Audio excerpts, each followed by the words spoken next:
O Felipe me escreveu, estou com uma dificuldade em entender sobre o tema das últimas aulas do Gita, né? E as meditações e o papel do Shravana, Manana e Didhyasana. Se o senhor puder me ajudar, eu agradeço. No texto introdutório do capítulo 6 é dito que a Shravana e Manana, escutar e refletir, já dá o autoconhecimento. Sim, já dá o autoconhecimento, Felipe, tá? Eu resolvi de abordar isso no grupo, porque isso vai me ajudar a fazer uma síntese desse capítulo 6 que é importante, tá? Então, nós temos que compreender que o Manana, o Shravana, ouvir e refletir, ele produz um conhecimento intelectual livre de dúvida, na medida que todas as dúvidas são removidas, tá? Então, isso é um fato. Mas este conhecimento não necessariamente irá pacificar a mente, o intelecto, o coração do indivíduo, né? Então, o indivíduo, ele obtém os frutos deste autoconhecimento, né, através do Nididhyasana, tá? Nós temos o processo vedântico propriamente dito, ele inicia, né, com o Shravana, Manana e Nididhyasana. Antes disso, nós passamos pelo Karma Yoga e a observação do Dharma, né? É importantíssimo. Então, depois disso, nós entramos em Shravana, Manana e Nididhyasana, né, sob a luz dos ensinamentos do Vedanta, dos Upanishads, tá? Então, este autoconhecimento, né, ele sendo totalmente claro, livre de dúvida, não necessariamente ele transforma, né, a mente do indivíduo, significando dizer, ele não pacifica totalmente a mente do indivíduo, não transforma a personalidade do indivíduo, entendeu? O modo qual ele se relaciona com o mundo, a menos que esse conhecimento não seja meramente um conhecimento teórico intelectual, mas que ele seja o que nós chamamos de aparokshayana. É um conhecimento livre de dúvida e livre de obstáculo. É um conhecimento que transforma realmente o indivíduo. Então, o aparokshayana é um conhecimento que ocorre no intelecto, mas ele é direto e imediato e ele não é a respeito de nenhum objeto de conhecimento, mas ele é a respeito da natureza do próprio conhecedor, tá? Então, é um conhecimento muito particular, tá? O conhecimento que nós obtemos através do Shravana, Manana e Nididhyasana é também referido como conhecimento indireto, tá? Eu tenho um conhecimento a respeito da metodologia do ensino do Vedanta e eu concordo, eu tirei o chapéu para todos esses ensinamentos e eu falei, ok, não tenho mais dúvidas, tá? Então, é um conhecimento a respeito da metodologia de ensino do Vedanta, tá? É o primeiro estágio e ele precisa ser livre de qualquer dúvida, tá? Então, este é o conhecimento indireto, tá? É um conhecimento livre de dúvida, mas ainda é indireto, e a respeito do Vedanta. Eu e o Vedanta. Aí o Vedanta chega e diz assim, mas o Vedanta não é sobre o Vedanta é sobre você, né? Então, até que ponto esse conhecimento a respeito do Vedanta te transformou? Ele só me transforma se eu entro no estágio do Nididhyasana. Nididhyasana, literalmente, significa assimilação do conhecimento, mas ele também significa aplicação constante deste conhecimento, né? De tal modo que nós possamos internalizá-los, digeri-los, né? E transformar, de tal modo que transforme as nossas vidas, né? Aquilo, o modo qual. Esses são os frutos. Os frutos dependem desta internalização, né? Transformação através deste processo. Nididhyasana, aplicando o conhecimento, lembrando, né, essas declarações finais de identidade, né, apresentadas nos Upanishads. Tá? Então, nós temos, Felipe, Shravana Manana, ela irá produzir um conhecimento claro a respeito do Vedanta, mas quando a gente diagnosticou o problema, a gente obteve a receita para o remédio que irá curar esta doença do samsara, aí o que falta no final? Eu diagnostiquei o problema, suponhamos que eu esteja, né, com uma doença. Aí eu passei muito tempo, não quero nem olhar para isso. Aí um dia eu falo, não, eu vou investigar e ver qual é o meu problema. Agora eu tenho o diagnóstico, você tem uma doença X, né, X.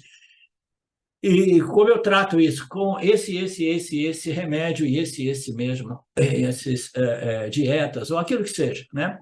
Aí eu falo, tudo bem, agora eu já sei qual é a doença, eu já sei qual é o remédio, mas ainda assim eu não vou agir, né? Eu não vou comprar os remédios e eu não vou começar a administrar o tratamento, tá? Então, o Nididhyasana é a administração do tratamento. Você tem o conhecimento, e esse conhecimento indireto, eu e o Vedanta, eu e Brahman, precisa ser transformado. Eu sou Brahmana, Aham Brahmasmi, e eu sou a consciência livre e independente, infinitamente não limitada, tá?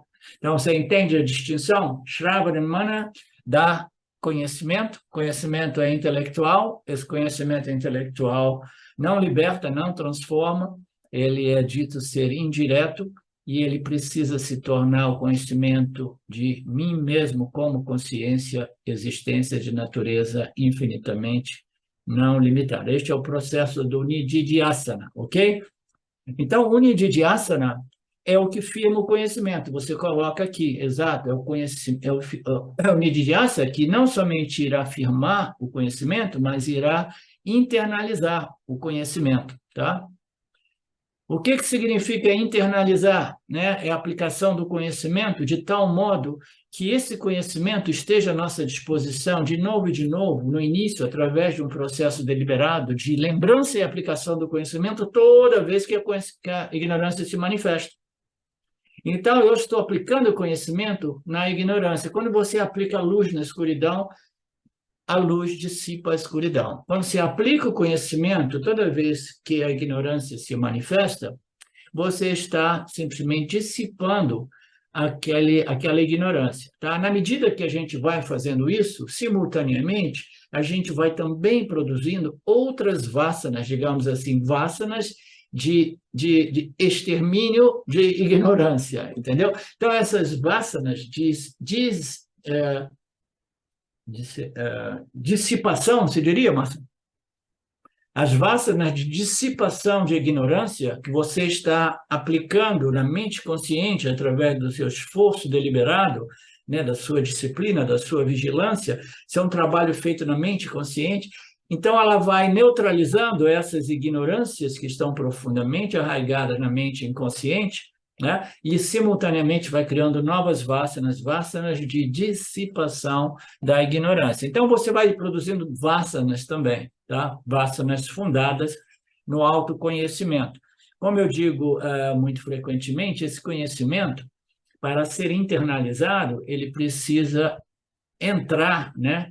Penetrar a nossa mente inconsciente, porque é de lá que nós recebemos os impulsos e as emoções para responder aos estímulos da vida, né? Do dia a dia. Então, o conhecimento precisa ser muito bem estabelecido no corpo causal, na mente inconsciente ou na mente subconsciente, né? Então, a internalização do autoconhecimento é o estabelecimento desse conhecimento na minha mente subconsciente e inconsciente, tá? Isso leva um pouco de tempo. Esse é um processo gradual, tá? Então, o Nididhyasana irá afirmar o conhecimento, sim, mas para dar a certeza de que eu sou a consciência livre, independente, limitada, e eu não sou o complexo consumente, não é necessário fazer constantemente a autoinvestigação, net, net, net, net. Net, net, net é uma discriminação entre o ser e não ser. Eu, o ser, eu, a consciência, eu, o sujeito e o mundo dos objetos, né? Você faz essa discriminação durante esse período do Nididhyasana, que é a aplicação do autoconhecimento, dos ensinamentos oferecidos, né, expostos nas escrituras. Então, você faz isso. Isso nada mais é, o Nididhyasana, do que uma discriminação entre Sati e Mithya, eu, o sujeito absoluto, e os objetos que ocorrem diante de mim, né? Então, eu jamais me confundo com essas experiências, tá? Seja ela de compaixão, disso e daquilo, né? De emoção, né? Não, isso também passará, isso são sentimentos, são objetos que vêm e vão, né? Eu sou Satya, o mundo dos objetos densos e sutis são Mithya, tá? Então, a ignorância, né, ela surge. Qual é a base, a fundação da ignorância? São pensamentos originados numa fonte, né, cuja ignorância primária é eu sou o corpo-mente. Esse eu sou o corpo-mente é a vassana mais fundamental. E, a partir dela, uma infinitude de outros pensamentos, entendeu? São produzidos. Então, nós temos que estar ali observando todos esses pensamentos autolimitantes, pensamentos autoinsultantes, que são todos eles fundados nesta ignorância raiz que é eu sou corpo-mente, né? Então, o net-net é simplesmente dizer eu não sou o corpo-mente, eu não sou os pensamentos que surgem a partir deste mal entendido. Você está entendendo até agora, Felipe? Eu não sou, né? Eu sou a luz que ilumina e revela, né, tudo isso que aparece e que até agora eu me confundia com, né? Então, o problema todo é que nós somos a consciência, mas a gente se confunde com o corpo-mente. O corpo-mente é cheio de noções, cheio de atributos, cheio de características, e essas características, elas aparecem como transferidas para eu, a consciência. Então, eu tenho que dar uma sacudida para me livrar de tudo isso. O que pertence a Mithya, eu quero deixar em Mithya. Eu sou a consciência. Então, o net-net, eu não sou isso, eu não sou tudo que é temporário, tudo que possui características e atributos, como o corpo-mente, né? Cada corpo-mente possui muitas características e atributos, né? Então, eu vou fazendo essa discriminação net-net. Eu não sou isso, eu não sou isso. Eu sou o quê? Eu sou a luz da consciência, a existência que ilumina e revela tudo isso que ocorre dentro de mim, né? Inclusive essas noções do mundo sutil a respeito daquilo que eu sou. E, infelizmente, eu aprendi que eu sou o corpo-mente. E essas noções, elas vão desafiar a noção eu sou o Brahman infinitamente não limitado. Eu sou a consciência e existência infinitamente não limitada. Você entende, Marilete? Sim? Ok. Professor, justamente, você tocou no ponto onde eu queria chegar. É exatamente isso. É porque eu vejo como...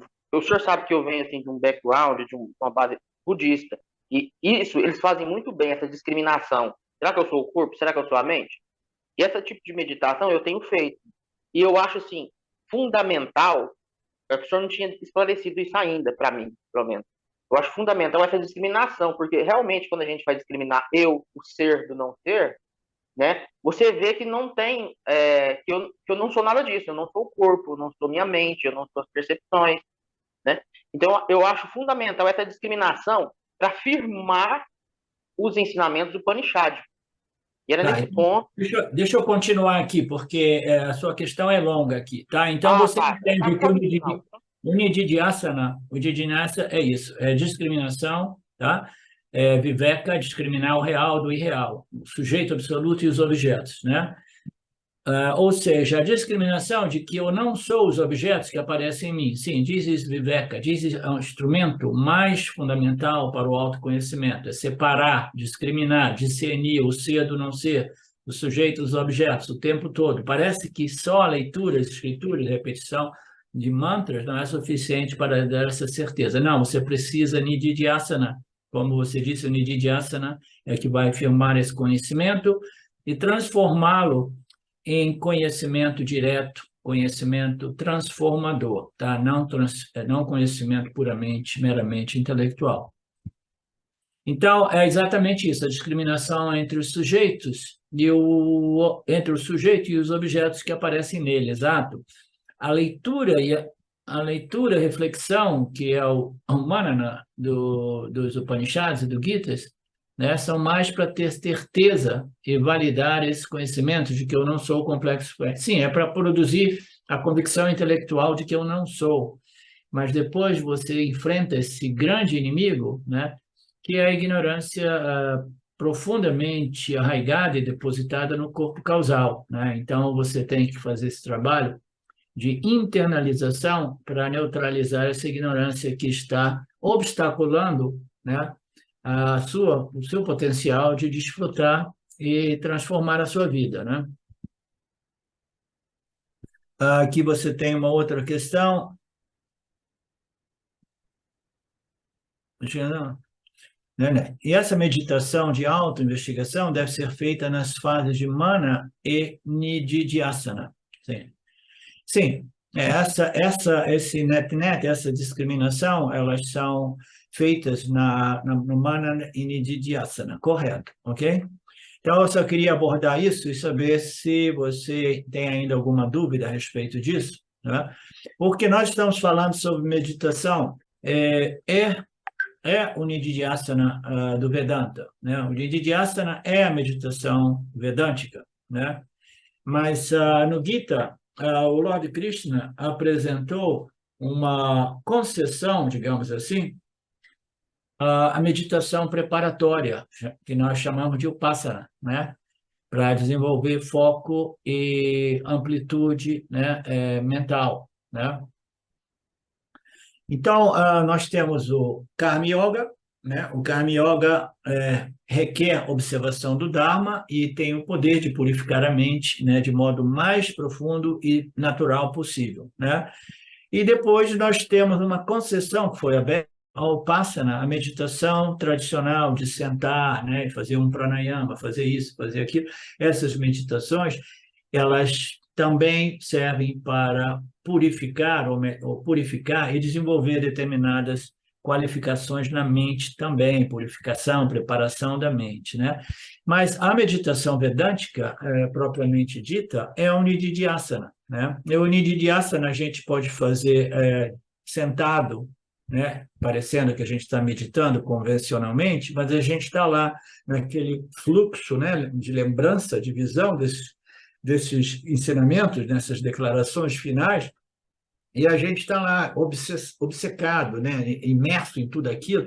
Então, essa é a meditação Vedanta, trazer a mente para um foco, mas esse foco não é um mantra, são as declarações de identidades e as lógicas que apoiam ela, até que este conhecimento seja direto, devidamente ou inicialmente bem internalizado, tá? Então, nós temos essa meditação que prepara, que é o Upasana, e nós temos a meditação vedântica, que é o Nididhyasana, ok? Por que é meditação? Porque meditação requer um objeto de meditação. A meditação vedântica, Nididhyasana, o objeto é o quê? São os ensinamentos dos Upanishads, tá? Então, você compactou, sintetizou esses ensinamentos em sua essência, que são as declarações de identidade, e você permanece ali meditando sobre isso, né? Então, o Nididhyasana ele pode ser feito dentro de casa, né, no seu quartinho de meditação, lembrando os ensinamentos, né, aplicando eles, né, e pode ser feito também no dia a dia, na medida que nós damos umas escorregadas aqui e ali e levamos algumas rasteiras, né, dessa ignorância cósmica, né, aí a gente lembra dos ensinamentos para neutralizar e assim nós recompomos, nos restabelecemos, nos reequilibramos, entendeu? Lembrando dos ensinamentos, tá? Então, nós falaremos ainda mais na aula de hoje e amanhã sobre as meditações vedânticas, né? O capítulo 6, né? E tem um pouco de confusão, mas a confusão é somente a respeito de denominação, né? Então, é isso.